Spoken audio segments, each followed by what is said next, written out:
तुमची ये दासीचा दास करुणी ठेवा, आशीर्वाद द्यावा हाची मज हो. नवविधा काय बोलिले जे भक्ती. बसणारी मंडळी तुकोबराय सांगतात, धन्य आम्ही जन्मालो दास विठोबाचे झालो. बसणाऱ्या मंडळीला मला एवढंच सांगायचं, जिंदगी जब तक रहेगी फुर्सत ना होगी काम से, कुछ समय ऐसा निकालो प्रेम करो भगवान से. देवासाठी वेळ काढायला शिका गड्यानो. 24 तास आहे तुमच्याकडून, ते 24 तासातले 23 तास काम करा, धंदा करा, उद्योग करा, व्यवसाय करा, पण 1 तास माझ्या देवासाठी काढला पाहिजे. अरे मुस्लिम समाजाची माणसं दिवसातून 5 वेळेस नमाज पडत असेल गड्यानो, तर आपण एकदा तर हरिपाठ केला पाहिजेत का नाही? आपण एकदा तर बजरंगबलीच्या मंदिरात गेलं पाहिजेत का नाही? आपण एकदा तर हनुमान चालीसा म्हणली पाहिजेत का नाही? हिंदू म्हणून जर जगत असेल तर काही गोष्टी जीवनामध्ये तुमच्या लक्षात आल्याच पाहिजेत महाराज. लोकांना वाईट वाटतं, अरे तुम्ही हिंदू हे कशावर सिद्ध होणार? एक तर तुम्ही शेंडी ठेवत नाही, दुसरं तुम्ही कपड्याला गंध लावत नाही. नेमकं तुम्हाला हिंदू कोणत्या याच्यानं म्हणायचं?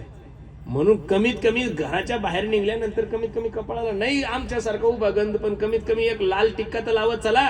आम्हाला कळलं पाहिजे हे आपलंच बे नाही म्हणून. हे आपल्याच कंपनीचा माल, याच्यासाठी काही स्टिकर असेल का नाही त्याला?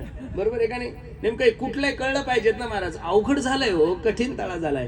काय झालंय आपल्या लोकांना काही कळत नाही, पण कठीण चाललंय. म्हणून सर्वांना माझी विनंती आहे, अरे देशाचा पंतप्रधान असो का देशाचा राष्ट्रपती असो, नांदेडच्या गुरुद्वारा मंदिरात जर गेले ना महाराज, तर त्यांना डोक्याला पट्टी बांधून जावं लागती.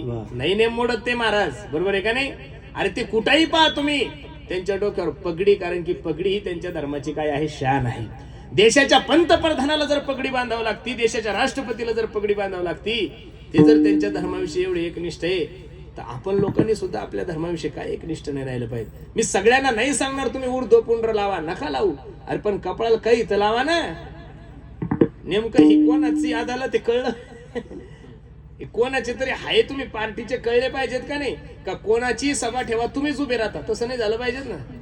लोकांचं असं झालं, सभा कोणाची ठेवा, लोक तेच आहे, फक्त दुपट्टे वेगळे, कोणी 300 रुपये रोज नाही, कोणी 400 रुपये. अरे तुम्ही या माणसाचे एकनिष्ठा, त्याच्यासाठी काहीतरी पुरावा लागेल का नाही महाराज? म्हणून सर्वांना माझी विनंती आहे, धन्य आम्ही जन्मालो दास विठोबाचे झालो. दास विठोबाचं वा, दास साधूचं वा.